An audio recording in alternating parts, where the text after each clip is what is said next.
For many, many years, for so many years. And it comes in a time when for all of us living here on this border, and not just the border, but in the world, but this border is such an example of it, that some mornings I wake up and I feel as if the earth is no longer under my feet, as if the land is not there. Because as we all know, we're not born into the air, we're born onto the earth, onto the ground, onto the land. And now it is being so threatened, our very existence in this land, that we have to wake up and feel it, our feet on it, to know that it's still here. And I say that because, not because I like to exaggerate and talk about sad things, but I think we have to know that we have to keep our hope, and we have to know the things the people before us did when they did not feel the land under their feet, when they felt that it was being taken from them. Because we're here because those people before us fought, and they struggled, and they survived. As we say in Spanish, hicieron mundo. They made a world for us. And we have to do that for the young, and you have to do it for the younger, and you have to do it for the old. We have to do it for each other. And I say that because I think of the border. So let me ask you, what do you think of when I say the word border? What is a border? What is it? It's a barrier. A barrier. A barrier. What else? A division. A division. An imaginary line. An imaginary line. All those things. Border is something which is there to divide, to say, this comes to here and it stops. And we have natural borders. The world, the way it is configured, we have mountains and valleys, we have rivers, we have that the topography, the geology divides. And we learn how to build bridges over rivers. We learn how to cross a valley. We learn how to climb over a mountain. So that the things that are geology, the things that are the nature of the earth, they don't really divide us. They might keep us separate, but it's not a division that really matters. We can overcome that easily. But it's these imaginary lines that are drawn, like the one we have drawn in our desert, that behind them carry power. It is the power behind the imagination that makes a difference. And I think of that, and I think, why do we let it happen? It's something that just somebody put there. It isn't the way it has to be. It's not this huge mountain that we can never cross.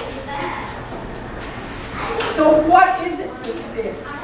Well, the border that's right here south of us now, as was said earlier, was put there in 1853.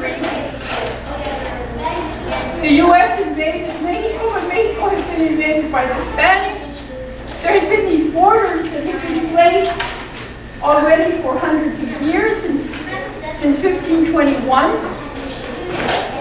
But the borders were kind of not that important because, number one, people couldn't measure too well. Number two, people just didn't pay any attention to them.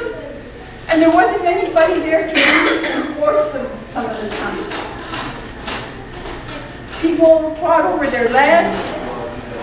They fought over water. And many times, people won. They stayed in control. The Apaches, the Comanches kept fighting forever. They would not give up. But that border was put in there in the United States and in Mexico, and none of the indigenous people that were affected by it were ever consulted. Never. It was as if they were invisible. And the Mexicanos, who were not such great people, I'm a Mexicana, well, I'm a Mexicana, whatever you want to call me, but we're not great people, we're like everybody else, right? Power, power, power. And we had fallen in the trap of power. We lost, quote, the lands that were not even ours. We say Mexico lost the land.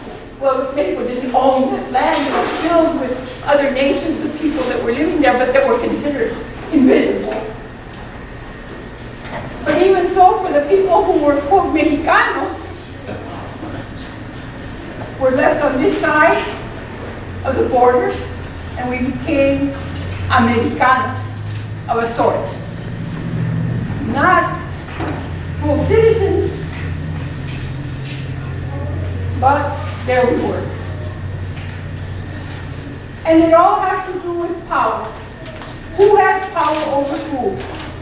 And we inherited this sense of power because of the way people look.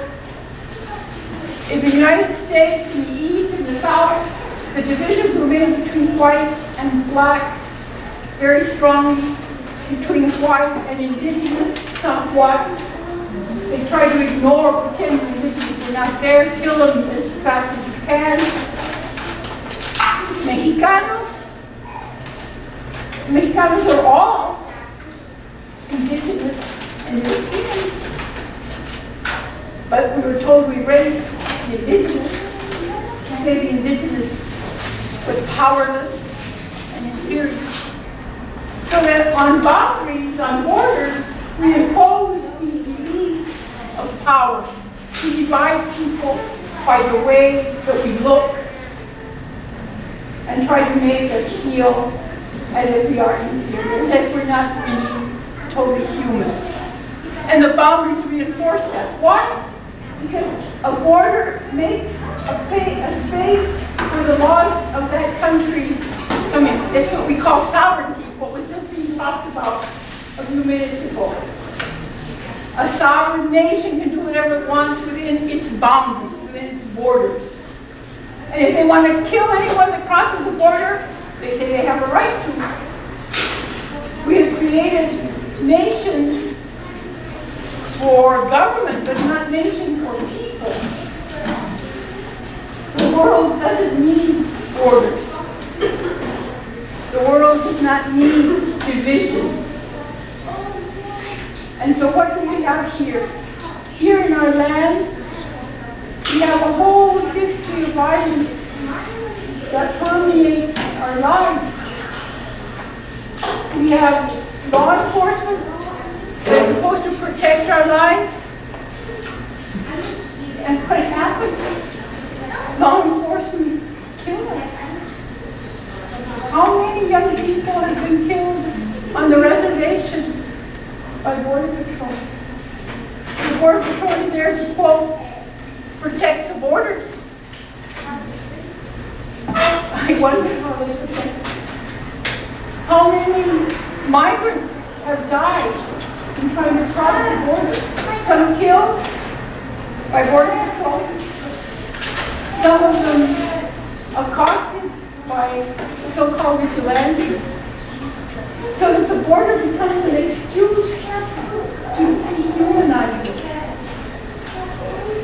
And now we have laws in Arizona that say that we have to prove who we are, to prove that we have a right to be on this land. And it makes one wonder, every human being in the world has a right to be wherever they are. Wherever the human being is, they have a right to be there. That's why we're human beings. That's why we inhabit the earth. Because the whole earth is for people. That's the only place we have to be. We have no other place to be. And we insist on dividing us out and saying, you belong here, and you don't belong here, and you belong over there. And that doesn't make any sense. So we have laws in Arizona that say that we have to prove who we are. And then, on top of that, we're trying to educate our young so that we know exactly where we are, who we are, because that's the only way that we can really be human is by knowing who we are. And they passed a law saying that we cannot teach our history in the schools. Teaching who we are is a human right. The United Nations recognizes education and the preservation of culture as a human right. And so here in this state we have passed a law against teaching our history. So we have to wake up. We have to wake up to see and understand exactly where we are. But we're very lucky. We have a lot of ways to recuperate what we have lost, whether it be land, as was being talked by Senor We have the tools with which to recuperate the right to not have to say who we are as citizens. We have ways to recuperate the teaching of our history. All we have to do is to want to do it. And there are many people who want to make that move in the world. So we just have to do together, just like the exercise that we have, where you have to get together and you have to fan the fire or row the boat or whatever that we have to do together. In the same way, we have to be together and support each other in this struggle.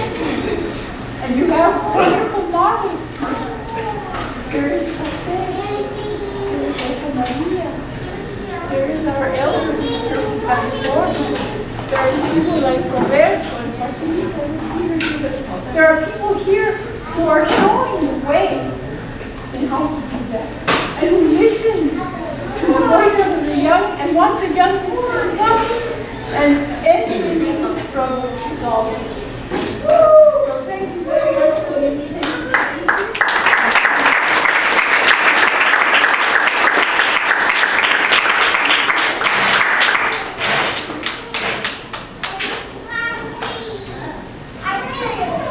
Muchas gracias, Raquel.